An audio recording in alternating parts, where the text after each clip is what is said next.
En février dernier, à Paris, ce jeune homme a vécu une bien étrange aventure. C'est un joueur de jeux vidéo professionnel. Ce soir-là, il participe à une session en ligne, tout en se filmant avec sa webcam. Non, touchez par contre. Pendant sa partie, il communique avec les autres joueurs. Toi du chapiteau là, tu sais. Ah, il s'est mis carrément sur le toit. Sur le toit. Soudain, la réalité fait irruption dans le jeu. Ben là, il est repassé à l'intérieur. La porte de son domicile vient d'être enfoncée. Des hommes débarquent chez lui. Bouge pas, tu bouges pas, tout le monde What the fuck? What the fuck, attends, j'ai la police chez moi. Ce sont bien des policiers. Ils interviennent sans ménagement. Mets-toi à genoux, L'homme est menotté. Merci beaucoup. On peut savoir pourquoi on se fait arrêter? En bruit de fond, sa femme en pleurs. La webcam continue de filmer. En fait, les policiers ont reçu un appel téléphonique leur disant que cet homme venait de tuer sa femme. Il n'a évidemment rien fait. Il s'agit d'une très mauvaise blague. On va pas appeler la police, monsieur, c'est un canular. C'est un canular, monsieur. Faut trouver le mec qui a passé l'appel, c'est un putain de canular. Est-ce que je peux au moins couper le truc? Parce que là, les gens, ils nous voient, là, en fait. Là. Ce qu'il a subi, ça s'appelle un swatting, du nom du SWAT, les unités d'élite de la police américaine. L'équivalent du RAID ou du GIGN. Ce phénomène récent est né outre-Atlantique, dans le milieu des joueurs de jeux vidéo. Ceux qu'on appelle les gamers. Le principe du canular, envoyer la police chez quelqu'un en prétextant un scénario catastrophe. Et le swatting vient donc de débarquer en France. Nous sommes en banlieue parisienne. Aymeric est le premier gamer français victime du swatting. C'était le soir de Noël dernier, près de Paris. Les policiers sont arrivés avec les pompiers pour une alerte au gaz. Là, ils ont quand même déplacé la grande échelle, ce qui n'est pas rien, quoi. Donc, puis, une alerte au gaz, c'est quasiment le pire qu'on puisse avoir, puisque du coup, les pompiers ne rappellent pas au domicile, puisque c'est dangereux par rapport à une fuite de gaz. Et donc, du coup, ils sont obligés de venir directement sur place, quoi. Aymeric gagne sa vie en jouant aux jeux vidéo, en animant des sessions de jeux payantes. Il est connu dans le milieu en France et des milliers de fans suivent ses parties en direct. Son pseudo de joueur est Pierre. Le soir où les pompiers ont débarqué, il jouait en ligne, en stream, dans le jargon des joueurs. Hop, c'est bon. Le délire à chaque fois du swatting, c'est de le faire pendant qu'on est en train de streamer, pour déranger le streamer d'une certaine façon et que tout le monde le voit en direct. Une forme de vengeance entre joueurs, avec aussi de la jalousie vis-à-vis de ces gamers populaires. Il a mené sa propre enquête pour retrouver ceux qui l'ont piégé, en faisant la même chose qu'eux, en piratant leurs ordinateurs. C'était une bande d'ados qui a mené une opération punitive contre lui. Ils l'ont appelé OP Pierre, opération spéciale.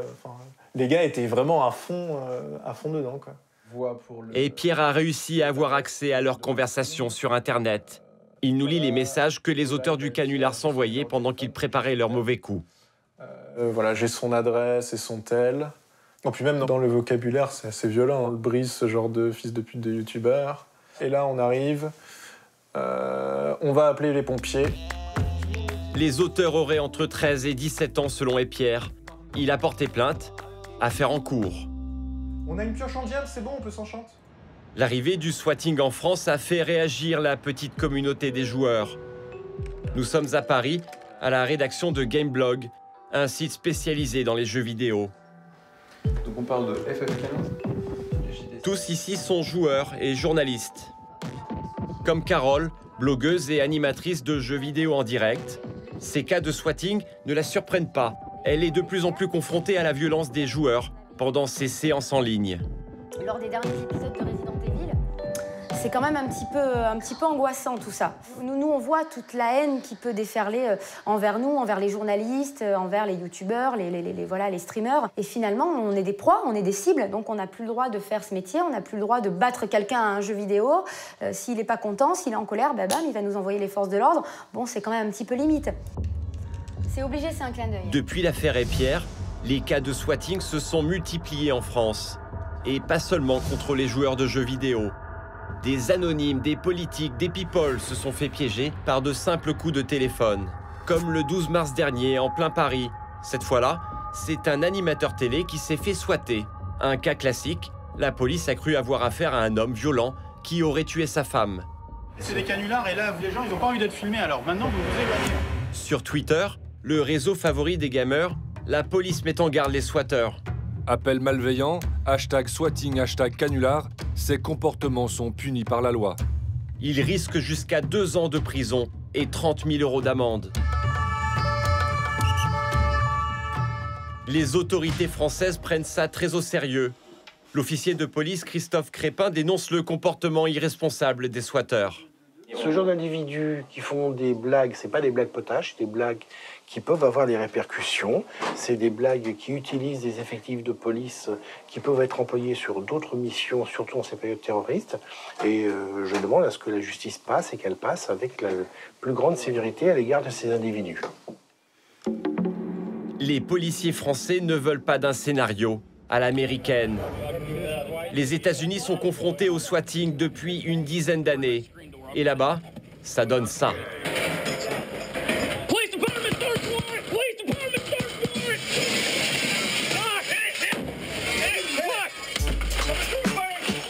Il y a 400 interventions pour rien chaque année.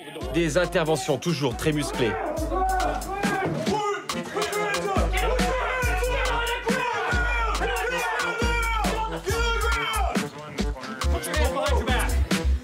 Nous nous rendons à Bradenton, en Floride, pour suivre un entraînement de cette police d'élite. C'est l'agent Todd qui nous sert de guide. Je vous emmène à notre camp. Personne ne vit dans le coin. C'est mieux pour pouvoir s'exercer au tir. Todd fait partie du SWAT depuis 4 ans. Aujourd'hui, séance de tir rapprochée. Todd et ses collègues interviennent environ 40 fois par an. Chaque opération coûte 10 000 $, qu'il s'agisse d'une vraie affaire ou d'une mauvaise blague.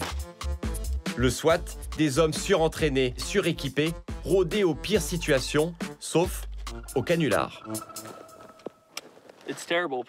C'est terrible, car ça mobilise beaucoup d'officiers de police. On nous appelle pour des interventions lourdes, souvent pour des personnes armées.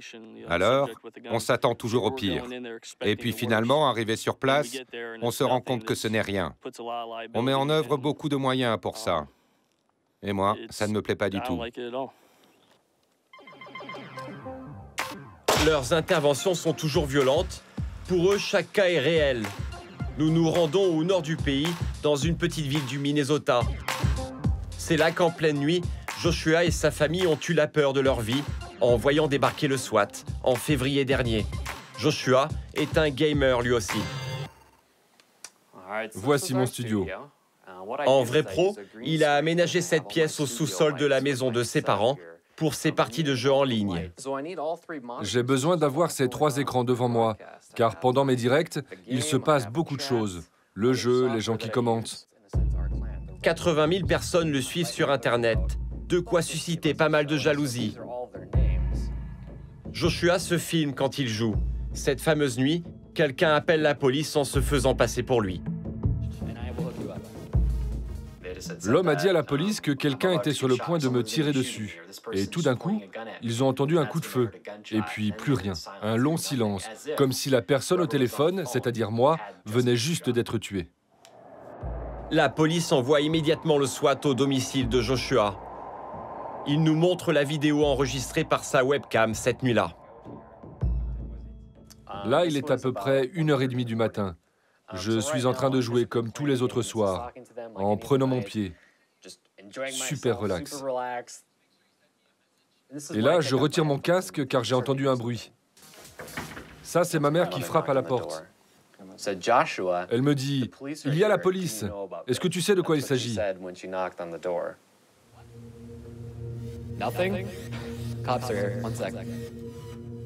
Il quitte brusquement la partie et rejoint ses parents à l'étage. Les policiers pointaient leurs armes sur nous à travers la vitre. Et nous, on essayait de les faire rentrer le plus calmement possible. Mais en même temps, ils nous criaient de garder les mains en l'air. Finalement, on a réussi à ouvrir la porte et ils se sont rués sur nous. Ils ont plaqué mon père au sol, comme ça. Ma mère était là. Elle a dit, il y a des enfants dans la maison, qu'est-ce qui se passe? Puis ils l'ont plaqué par terre, elle aussi, comme ça.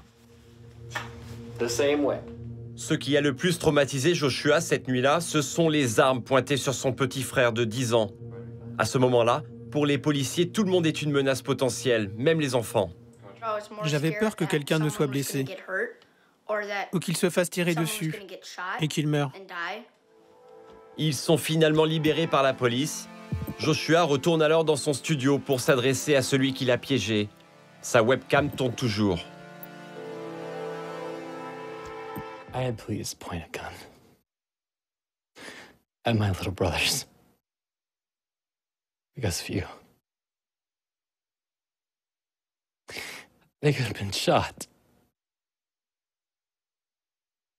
They could have died because you chose to swat my stream. I knew whoever had done this to me. Je savais que les gens qui avaient fait ça me regardaient en direct. Je suis sûr qu'ils ne savaient pas que je vivais ici avec ma famille. Je voulais leur faire comprendre ça. Leur faire comprendre que ce qu'ils ont fait était vraiment dégueulasse. Personne ne devrait vivre ça. Joshua craque et fond en larmes en direct.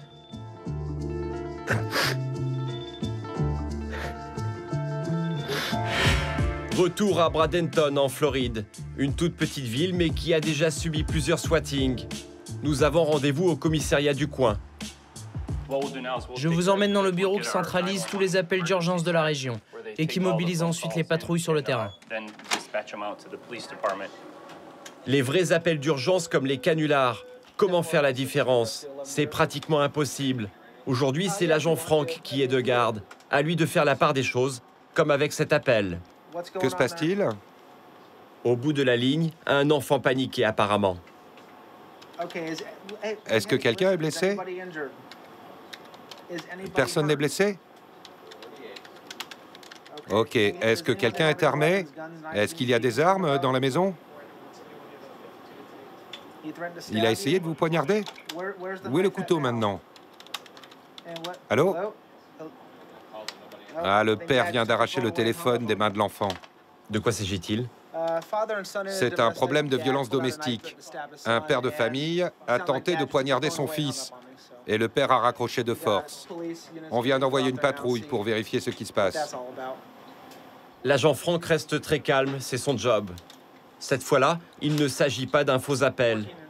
Mais il n'a envoyé qu'une simple patrouille, une question d'appréciation et d'expérience. Les auteurs de canulars le savent bien, alors ils échafaudent de vrais scénarios pour être certains que le SWAT va être mobilisé. C'était la spécialité de Matthew Wegman, un adolescent auteur de 200 swattings en l'espace de 5 ans. Nous nous sommes procuré l'enregistrement d'un de ses appels à la police. Ce jour-là, il se fait passer pour un preneur d'otages.